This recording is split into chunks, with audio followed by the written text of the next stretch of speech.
Untuk mendukung channel ini, jangan lupa like, komen dan subscribe dan aktifkan lonceng kuning agar tidak ketinggalan video selanjutnya. Sejak tadi Syifa mencoba untuk memejamkan matanya agar tertidur tapi sia-sia saja. Ia tidak terlelap juga, dirinya masih memikirkan hal tadi yang membuatnya semakin penasaran. Pasti suaminya itu punya rahasia yang semua orang tidak tahu. Semenjak menikah ia harus memeluk suaminya itu baru ia akan bisa tertidur dengan nyenyak. Sudah jam 10 Gus Fakih belum masuk ke kamar, sepertinya keasikan ngobrol dengan sahabat lama jadi lupa kalau sudah punya istri. Ih Gus Fakih kemana sih? Syifa kan jadi gak bisa tidur, ucapnya kesal. Baru saja Syifa mengatakan hal itu, Gus Fakih masuk ke dalam kamar. Syifa langsung memejamkan matanya kembali pura-pura tertidur. Fakih mengganti pakaiannya lalu pergi ke kamar mandi. Syifa membuka kembali matanya saat Fakih masuk ke dalam kamar mandi. Nah balik juga ke kamar, asik banget tuh ngobrol sama sahabat sampai lupa sama istri, gerutu Syifa. Suara kenop pintu terdengar menandakan Gus Fakih akan keluar. Syifa buru-buru menutup seluruh tubuhnya dengan selimut dan berbaring miring ke arah kanan lalu memejamkan mata. Syifa merasakan suaminya itu membuka selimut yang menutupi tubuhnya sampai kepala. Ia tetap memejamkan matanya. Gus Fakih merapikan rambut Syifa yang menutupi wajah lalu ia mengecup pipi istrinya hingga membuat tanpa sadar Syifa tersenyum tipis namun tetap terlihat oleh Gus Fakih. Kenapa belum tidur? Ucap Gus Fakih. Syifa menggerutu dalam hati kenapa tadi dirinya tersenyum. Gus Fakih kan jadi tahu kalau dia belum tidur. Syifa membalikkan tubuhnya menghadap pada Gus Fakih. Bibirnya mengerucut kesal. Gimana mau tidur? Gusnya kan di luar. Syifa jadi gak bisa tidur kalau gak meluk Gusnya, ucap Syifa. Mendengar keluhan dari istrinya, Gus Fakih langsung membawa tubuh mungil Syifa ke dalam dekapannya. Syifa merasa heran dengan perilaku Gus Fakih saat ini. Biasanya Fakih tidak mau jika dipeluk pasti harus dipaksa.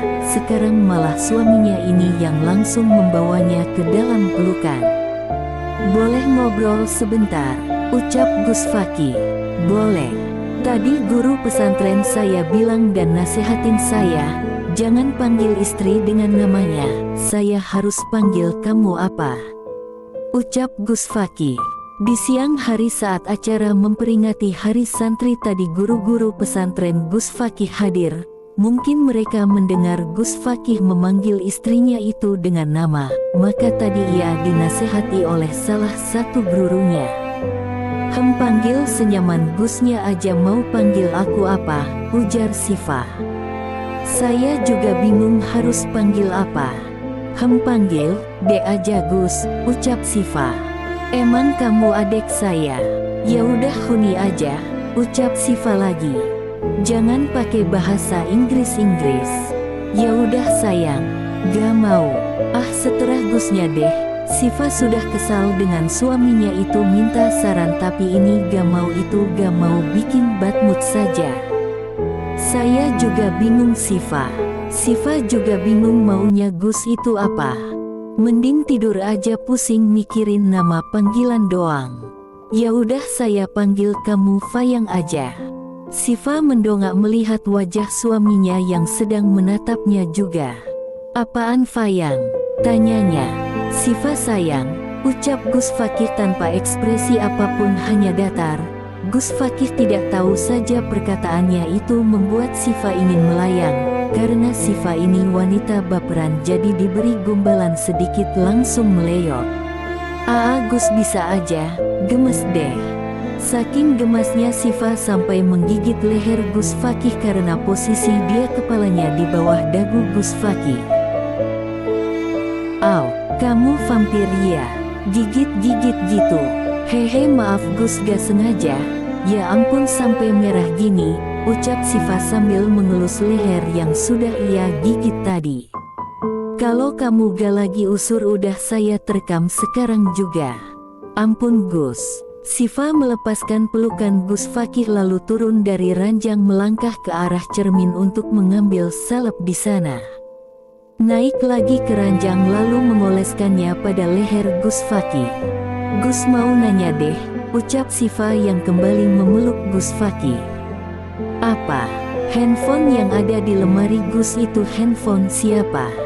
tanyanya. Sifa mencoba untuk bertanya karena benar-benar ia sangat penasaran mumpung mood Gus Fakih sedang baik, jadi Sifa memanfaatkannya untuk bertanya. "Itu handphone yang saya temukan di kamar Zahra saat kejadian bunuh diri," jawab Gus Fakih. Sifa sungguh tidak percaya Gus Fakih menjawab pertanyaannya.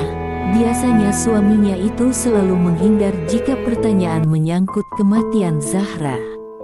"Sifa boleh minjem handphonenya?"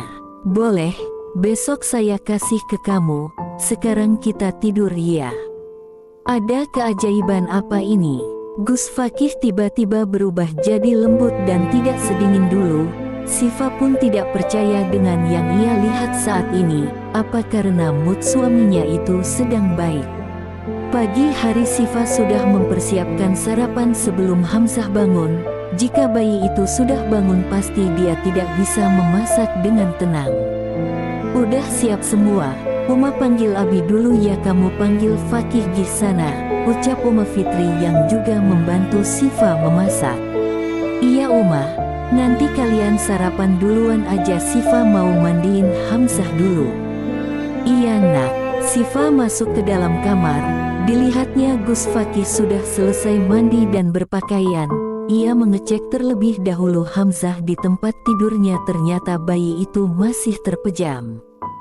"Gus, sarapannya udah siap, udah ditunggu Uma sama Abi," ucap Sifa. Gus Fakih tidak menjawab, ia malah membuka lemarinya. "Nih." Gus Fakih menyerahkan handphone yang berada di laci lemari pada Sifa. "Gus tahu ini handphone siapa?" "Tidak tahu." Gus emang gak curiga kalau Zahra itu bukan bunuh diri tapi ada yang membunuhnya?" Sifa pelan-pelan akan menanyakan hal-hal menyangkut Zahra pada suaminya itu. "Saya tahu kalau dia memang dibunuh, tapi saya tidak mau menyelidiki, saya tidak mau memberatkan jasad Zahra." "Tidak, tenang, mungkin memang sudah takdir Zahra kembali pada Sang Pencipta." Jelas Gus Fakih baru kali ini ia mau membicarakan soal Zahra pada Sifa. Sebenarnya apa yang terjadi hingga suaminya itu berubah 90 derajat seperti ini? "Tapi Gus, Zahra selalu datang ke mimpi." Sifa kasih petunjuk, dia tidak tenang kalau urusan di dunianya belum selesai. Gus Fakih mendekat pada Sifa lalu memegang kedua tangan istrinya itu. "Maaf saya gak bisa bantu kamu banyak, tapi kalau kamu memang mau menyelidikinya saya gak akan larang. Saya ingatkan hati-hati dan semoga kamu nanti tidak menyesal," ucap Gus Fakih lalu mencium kening Sifa dengan hikmat.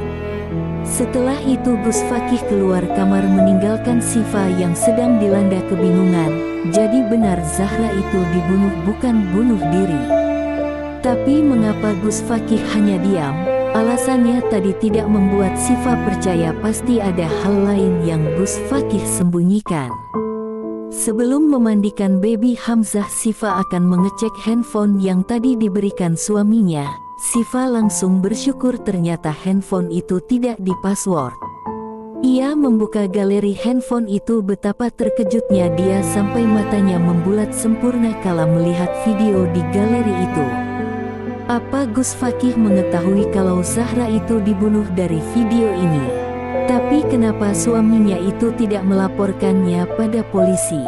Apa Gus Fakih juga terlibat dalam hal ini?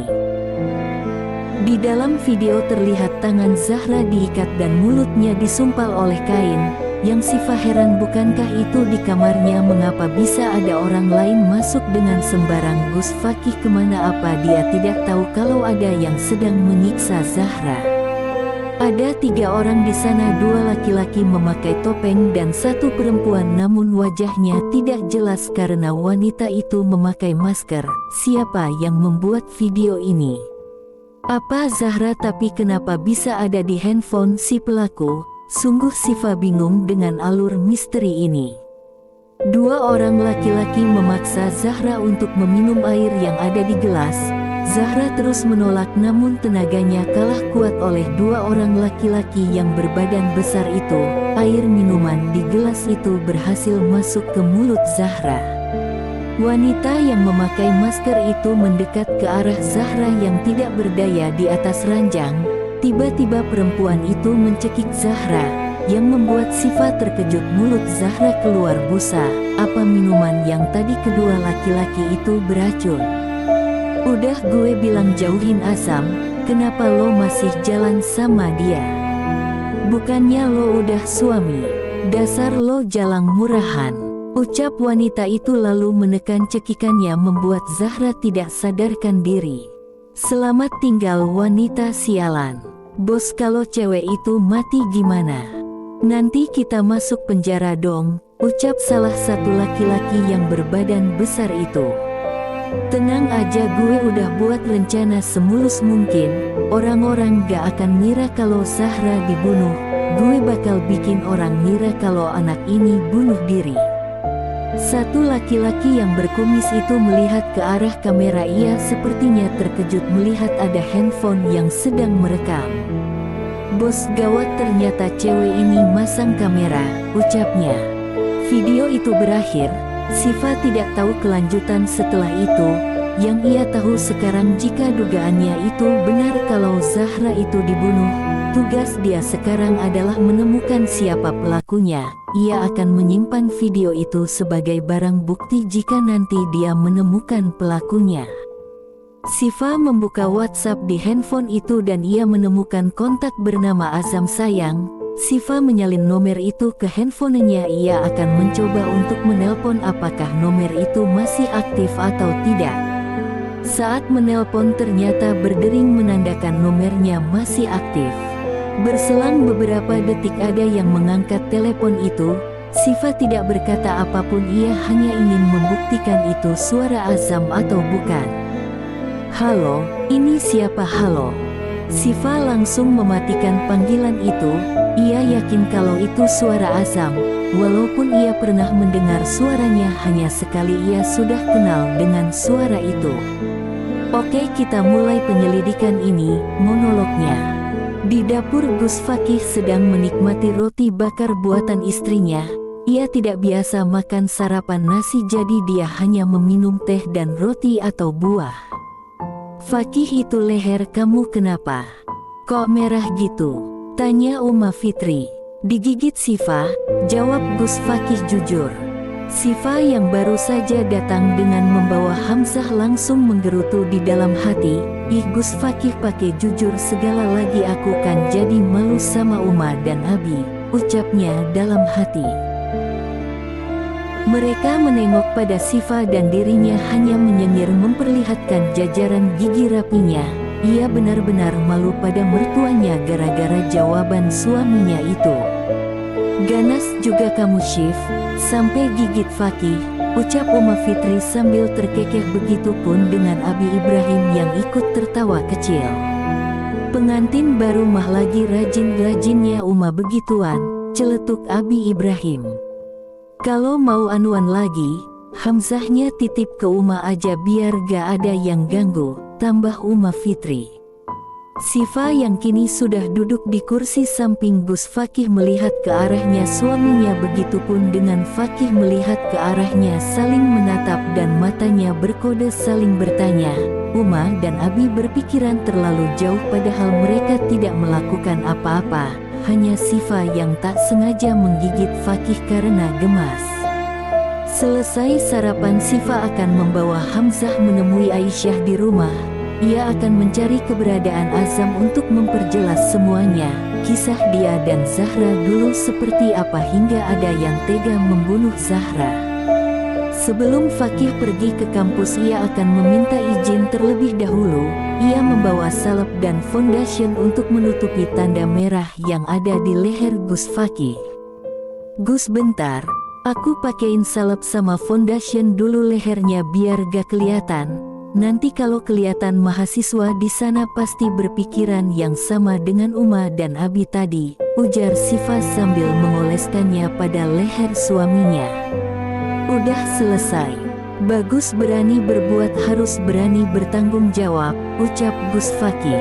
Hehe maaf ya Gus. Gus aku izin ketemu Aisyah ya. Kali ini Sifa bawa Hamzah biar gak ngerepotin Uma lagi. Saya izinin tapi kamu harus setor hafalan juz 25 ke saya nanti malam. Siap Gus, ucap Sifa. Gus Fakih memberikan tangannya dan Sifa pun mencium punggung tangan suaminya. Lalu Gus Fakih mencium kening istrinya itu. Saya berangkat, assalamualaikum. Waalaikumsalam, semangat kerja nih Gus Dudaku. Ketika mobil Gus Fakih sudah pergi, kini taksi yang Sifa pesan ternyata sudah ada di depan gerbang pesantren. Ia buru-buru pergi keluar. Sifa tinggal pergi karena dia juga sudah izin pada Uma dan Abi Ibrahim. Tidak butuh waktu lama untuk menuju rumah orang tuanya, hanya 10 menit saja sudah sampai. Ia lihat di bangku taman depan rumah ada Aisyah dan Hasbi teman Aisyah yang kemarin membantu menyadap WhatsApp Zahra. Kali ini juga ia akan meminta bantuan lagi pada anak itu untuk melacak keberadaan Azam melalui nomor yang Sifa hubungi tadi. Assalamualaikum, ucapnya. Waalaikumsalam, jawab keduanya. Dek, Umi ada. Gak ada kak lagi ke pasar. Gimana Bi, udah kelacak lokasinya? Tanyanya to the point. Udah kak, dia ada di perumahan Villa Gading Lakside, jawab Hasbi. Nama perumahan itu tidak asing di telinganya. Itu nama perumahan yang ia datangi beberapa hari lalu saat mengikuti Azam. Jadi benar nomor itu adalah nomor telepon Azam. Tapi ke perumahan itu gak bisa sembarangan orang masuk, harus pakai kartu gitu, ucap Sifa. Tenang kak, tante aku tinggal di sana jadi aku punya kartunya. Tapi kalau mau aku bantuin harus ada sesuatunya nih, gak cuma cilok, ucap Hasbi. Sifa menghela nafasnya, ternyata Hasbi ini sama seperti Aisyah selalu ingin imbalan. Ya udah nanti kakak kasih yang kamu mau, ucap Sifa demi menyelesaikan penyelidikannya. Kamu juga, ucap Sifa saat Aisyah sepertinya akan berbicara. Ia tahu pasti adiknya itu juga mengharapkan imbalan. Dasar sefrekuensi banget, selalu minta imbalan kalau diminta bantuan, gumam Sifa. Yeh si kakak jangan ngeluh gitu dong, karena apa Syah? Di dunia ini gak ada yang gratis, ucap keduanya dengan kompak. Ah seterah kalian deh, ya udah yuk cepet kesana. Kakak gak bisa lama-lama di luar, kita naik taksi yang tadi aja soalnya masih nunggu tuh. Mereka bertiga pun menaiki taksi yang mengantar Sifa. Sekitar 20 menitan mereka sudah sampai di perumahan yang sempat Sifa datangi juga, tapi saat itu ia dilarang masuk. Tapi kali ini tidak, Hasbi hanya memberikan kartu itu pada satpam lalu mereka diizinkan masuk ke perumahan itu. Ekem kak itu ada cewek duduk di tengah-tengah kalian, ucap Hasbi. Hah maksudnya? Jangan nakut-nakutin dong Bi, ucap Sifa. Beneran kak, aku gak bohong, dia pengen bicara sesuatu sama kakak, ucap Hasbi lagi. Kayaknya beneran deh kak, Hasbi kan anak indigo. Salah indigo, dia bisa lihat makhluk yang gak bisa kita lihat, ucap Aisyah yang memang sudah lama mengenal Hasbi sebagai teman, jadi ia tahu kalau Hasbi itu anak indigo. Ah masa sih? Kalian mau nakut-nakutin kakak doang kan? Masa hantu ada di siang bolong gini, ucap Sifa. Ih beneran kak, muka dia pucat banget, cuma wajah dia beda, gak kayak hantu-hantu yang sering Hasbi lihat pada nyeremin. Tapi hantu yang ini enggak, dia cantik dan berhijab, ujar Hasbi. Supir taksi yang tidak mau ikut campur mendengar obrolan mereka, ia hanya fokus saja menyetir walaupun ia merinding kala Hasbi membicarakan soal hantu. Kalau bener kamu indigo, coba tanya dia mau ngomong apa sama kakak. Hasbi memejamkan matanya sebentar, Aisyah dan Sifa juga tidak mengerti apa yang sedang dilakukan Hasbi. Mungkin dia sedang mencoba mengobrol dengan hantu itu. Kata dia, hati-hati, mereka semua bahaya. Ucap Hasbi menyampaikan apa yang dikatakan perempuan yang ia lihat tadi. Lah ngilang, pergi kemana tuh hantu? Mobil taksi yang mereka bertiga tumpangi itu berhenti di depan rumah besar dan mewah. Sesuai petunjuk Google Maps yang Hasbi lacak di handphonenya, lokasi Azam berada di rumah itu. Hasbi, bener ini lokasinya? Tanya Sifa. Iya kak, ini titiknya tepat di sini. Sifa melihat keluar jendela, memperhatikan rumah besar itu. Di sana banyak penjaga, mungkin para bodyguard penghuni rumah. Terlihat semuanya berbadan kekar dan menggunakan seragam serba hitam. Ia jadi takut jika mereka berada di rumah itu. Hempa, berhentiin mobilnya agak depan lagi deh. Itu ada pohon besar, kesana aja, titah Sifa pada supir taksi itu. Supir taksi itu hanya menurutinya. Mereka berhenti di taman yang ada pohon besar sesuai yang Sifa arahkan tadi. Yok turun, temenin kakak, ucap Sifa pada Hasbi. Hasbi hanya mengangguk lalu membuka seat beltnya. Dek, kamu tunggu di sini aja ya. Jaga baby Hamzah, ucap Sifa pada Aisyah sebelum turun dari mobil. Iya kak, gak apa-apa. Lagian Aisyah gak berani kesana, lihat penjaganya tadi serem-serem, jawab Aisyah. Pak, saya titip adik dan anak saya ya. Bapak tunggu di sini aja, nanti saya bayar lebih deh, ucap Sifa. Siap neng, kalau ada cuannya mah gak apa-apa hehe, jawab supir taksi itu. Setelah selesai urusannya dengan Aisyah dan Pak supir taksi itu, Sifa turun mobil, begitu pula dengan Hasbi, lalu berjalan menuju rumah besar tadi yang Sifa kira itu adalah rumah Azam. Kita kesini mau ketemu siapa kak? Tanya Hasbi saat mereka berdua sudah berada di rumah itu. Namun Sifa memilih untuk berhenti di tembok samping gerbang, karena takut jika terlihat oleh para penjaga rumah itu. Kakak mau nemuin orang ini. Sifa menunjukkan foto Azam yang ia bawa dari kotak Zahra. Lah itu orang yang difoto kak. Hasbi menunjuk pada seseorang yang baru saja keluar dari rumah itu. Yaitu Azam keluar dengan membawa seekor anjing. Sifa dan Hasbi buru-buru menghampirinya. Saat Azam akan menjauh dari rumah itu, Hasbi menarik tangan Azam menuju tempat yang tidak akan terlihat oleh para penjaga rumah. Hei, apa-apaan nih? Kenapa gue ditarik-tarik? Ucap Azam. Dirasa aman, Hasbi melepaskan tangannya. Azam melihat ke arah Sifa, langsung membulatkan mata seperti terkejut, membuat Sifa terheran. Sifa, kenapa kamu ada di sini? Tanya Azam. Kamu kenal sama aku? Sifa bingung mengapa Azam bisa kenal dengan dirinya.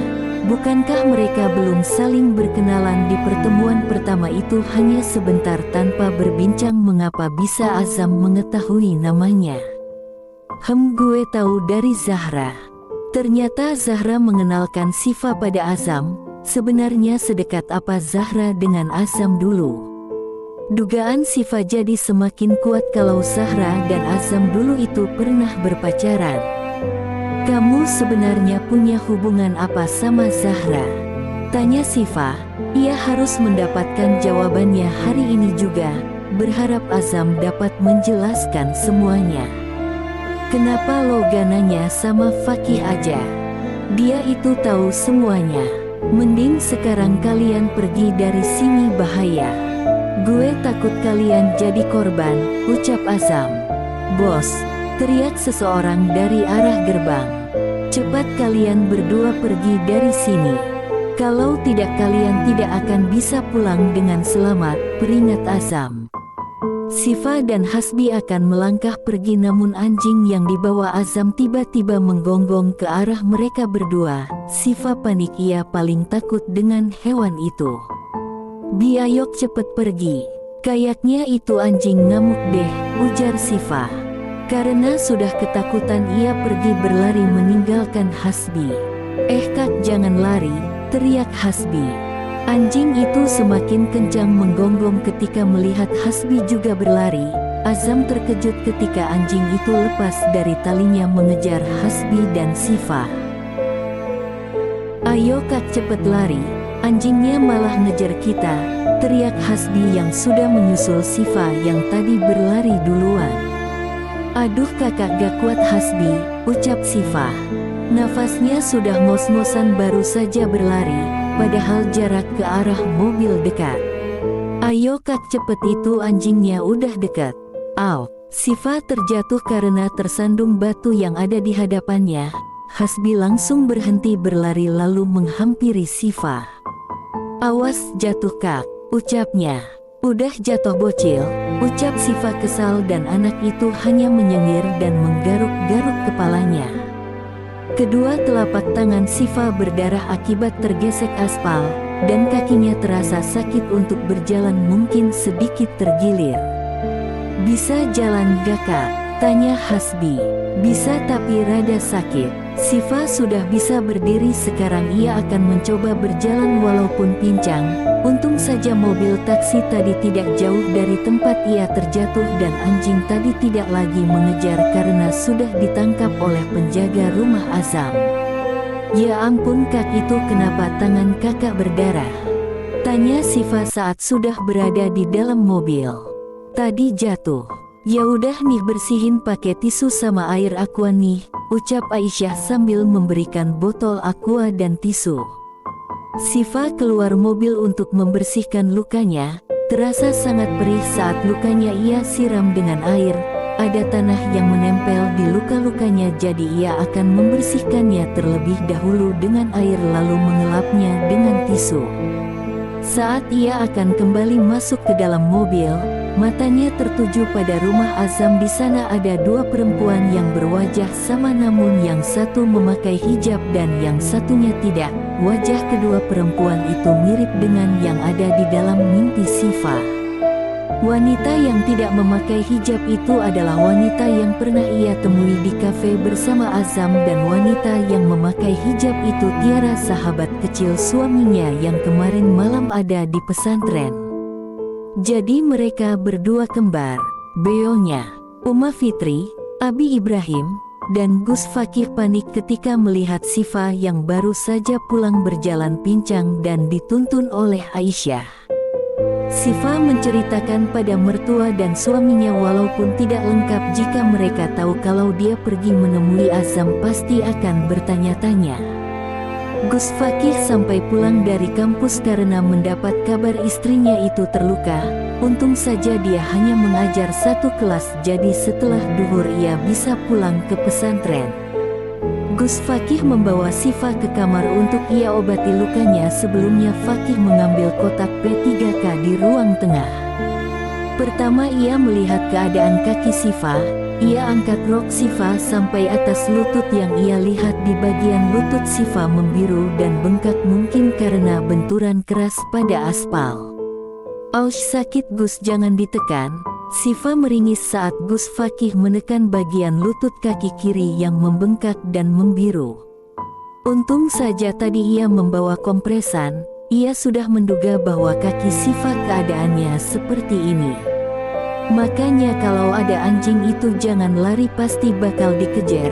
Udah tahu gak bisa lari jatuh kan jadinya, omel Gus Fakih. Kedua kalinya suaminya itu mengomelinya dengan panjang kata. Ya namanya panik ketakutan, jadi lari aja. Sini tangannya, ucap Gus Fakih. Kini ia akan mengobati kedua telapak tangan Sifa yang tadi lecet dan berdarah. Perih Gus, ucap Sifa saat Gus Fakih akan memberikannya obat merah. Tahan, cuma sebentar perihnya. Gus Fakih dengan pelan-pelan memberikan obat merah itu pada tangan Sifa dengan kapas sambil meniupnya. Sifa sesekali meringis ketika merasa perih di tangannya.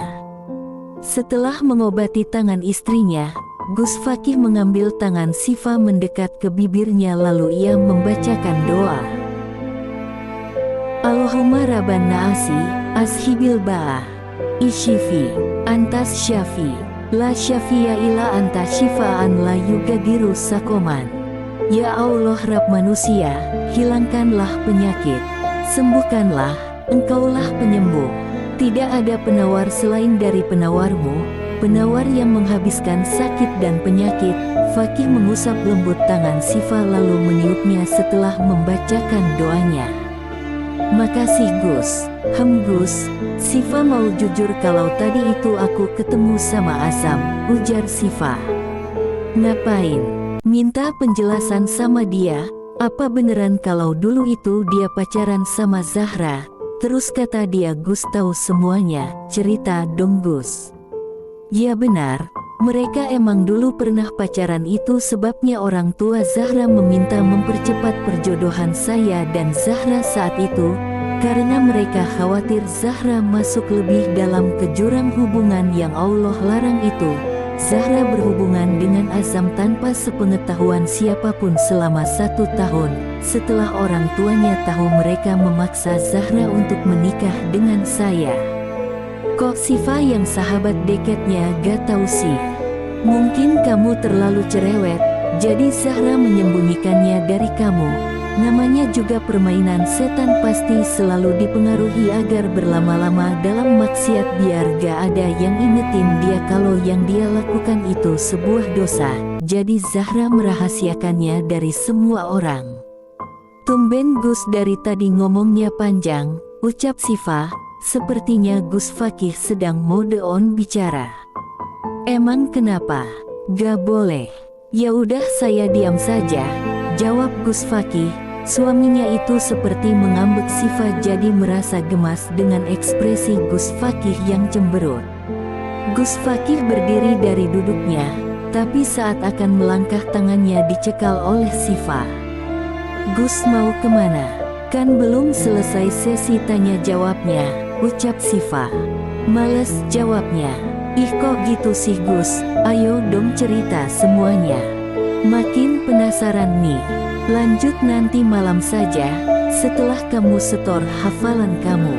Sifa mengerucut sebal, suaminya ini masih menyuruhnya untuk setor hafalan Quran, padahal dirinya sedang sakit.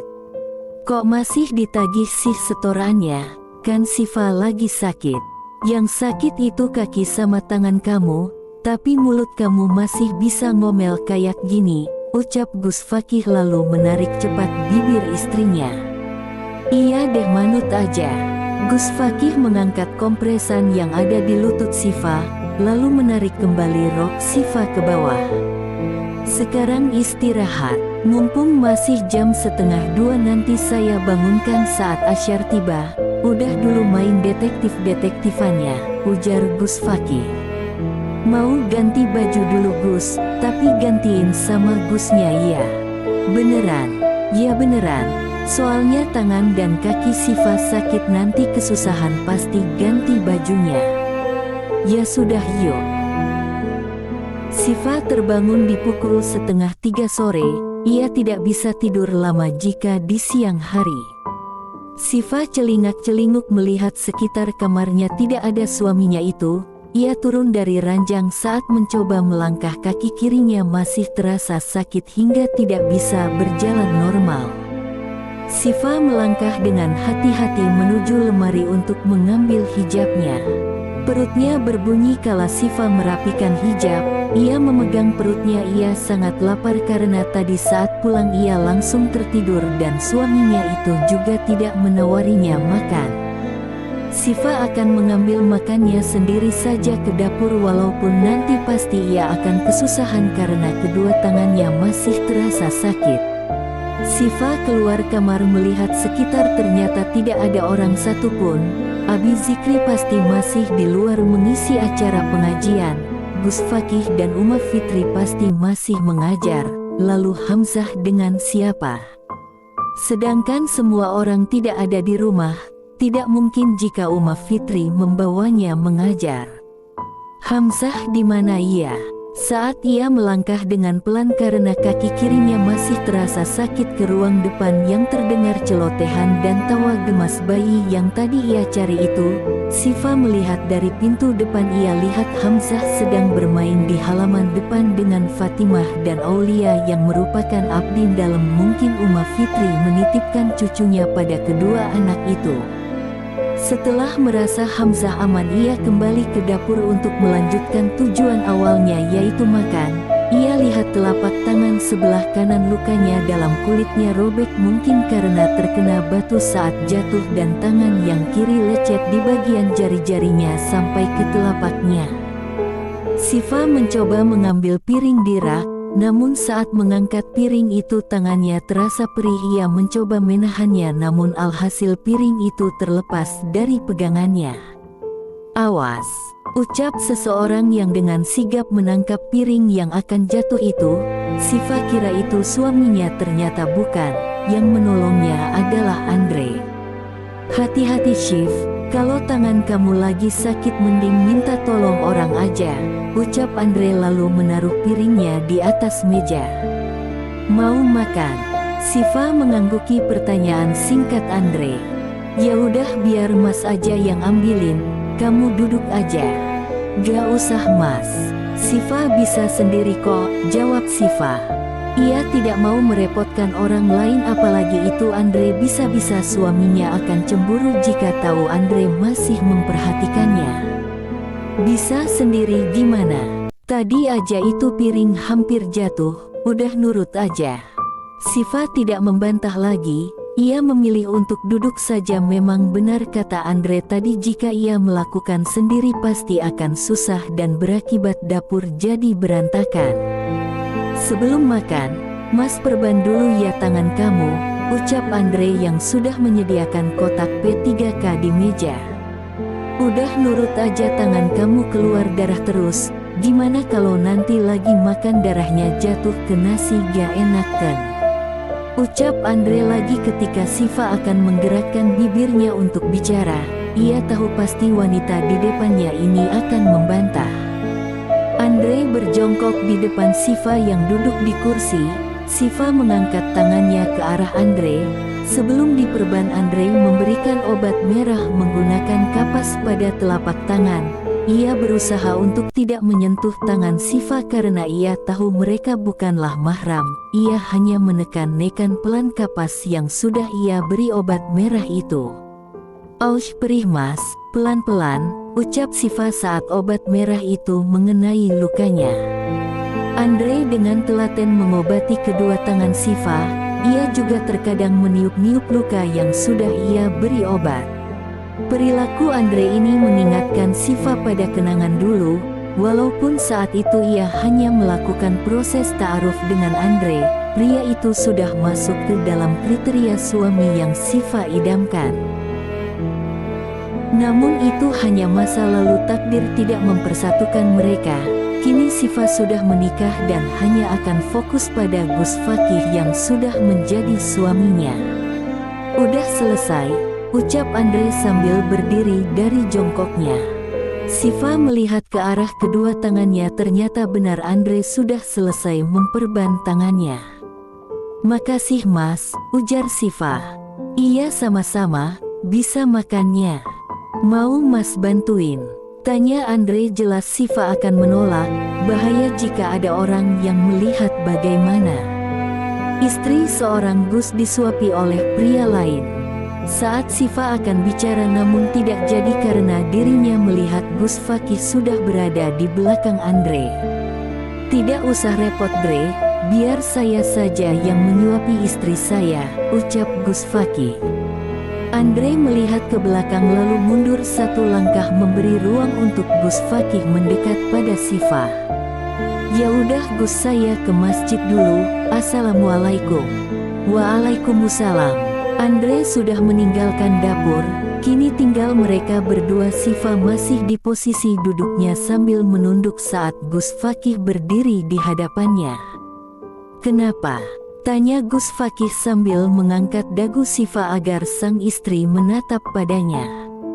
Sifa takut Gusnya marah. "Kenapa saya harus marah? Gak tahu, Sifa tiba-tiba memeluk Gus Fakih dengan posisi duduknya lalu terisak di dalam pelukan suaminya. Gus kemana aja sih? Hiks Sifa lapar tapi sakit tangannya buat makan. Sejak tadi ia ingin menangis menahan rasa sakit di tangan. Ia malu jika menangis di hadapan Andre jadi ia menahannya saja. Loh kok nangis? Ya udah sekarang makan ya saya yang suapin.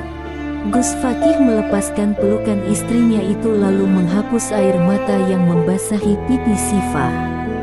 Setelah itu mengambil nasi dan lauk pauk yang sudah tersedia di meja. Seneng diobatin sama mantan calon suami? Tanya Gus Fakih sambil mengusap-usap tangan Sifa yang sudah diperban itu.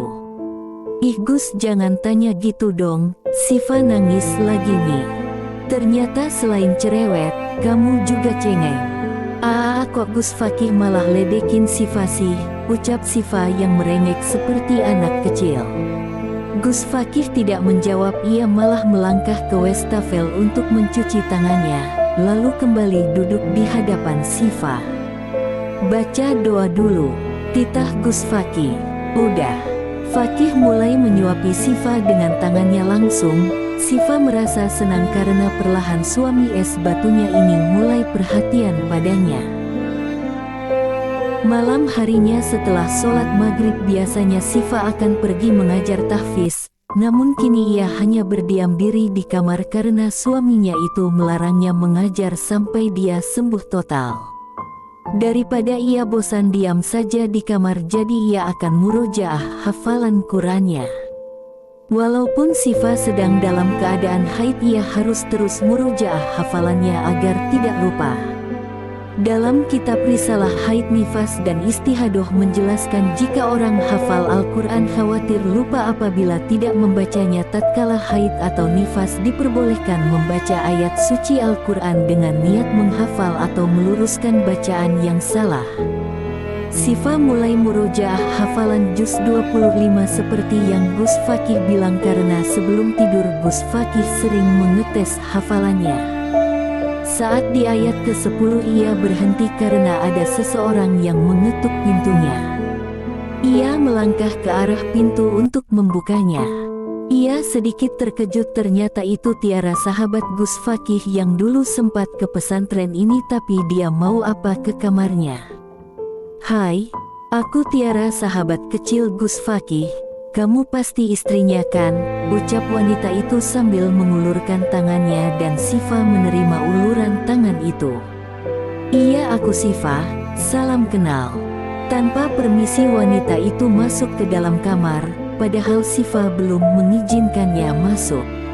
Manis di awal pahit di akhir. Songong nih anak, ucap Sifa dalam hati. Tiara melihat ke seluruh arah isi kamar Gus Fakih dan Sifa. Lalu ia duduk di atas ranjang. Sifa hanya melihat gerak-gerik wanita tidak sopan itu. Ekeng sahabat kecil kok kelihatannya caper banget sama suami orang, sindir Sifa. Seharusnya yang tidur di sini itu gue sama Fakih bukan Zahra ataupun Elo. Kalau Zahra sih gak pernah tidur bareng Fakih sih. Apa maksudnya? Sifa menduga kalau Tiara ini ada kaitannya dengan masa lalu Zahra dan Gus Fakih. Ia pasti juga tahu tentang rahasia Gus Fakih. Buktinya dia tahu kalau dulu Zahra tidak pernah tidur bersama dengan Gus Fakih. Seharusnya si benalu Zahra itu mati. Gue yang jadi istri Fakih kenapa lo harus hadir di hidup Fakih? Zahra pergi lo malah muncul. Mending lo pergi aja dari hidup Fakih. Sebelum hidup lo bernasib sama dengan Zahra, ucap Tiara lagi lalu melangkah keluar kamar. Perkataan terakhir Tiara membuat Sifa mencurigai sahabat kecil Gus Fakih sebagai tersangka kematian Zahra. Astagfirullah, muka kelihatan alim tapi sifat kayak nenek lampir, gumam Sifa. Ia membuka lemarinya. Di belakang pintu lemari itu ia menempel nama-nama yang ia curiga dan berhubungan dengan pembunuh Zahra. Ia baru saja menempel nama Tiara. Di sana tertulis nama Azam, kembaran Tiara yang ia tidak tahu namanya, dan satu lagi yaitu Gus Fakih. Ia juga mencurigai suaminya itu juga karena selalu berusaha menyembunyikan rahasia masa lalunya. Kayaknya aku harus punya tim detektif deh, biar selesai nih masalah. Bersambung.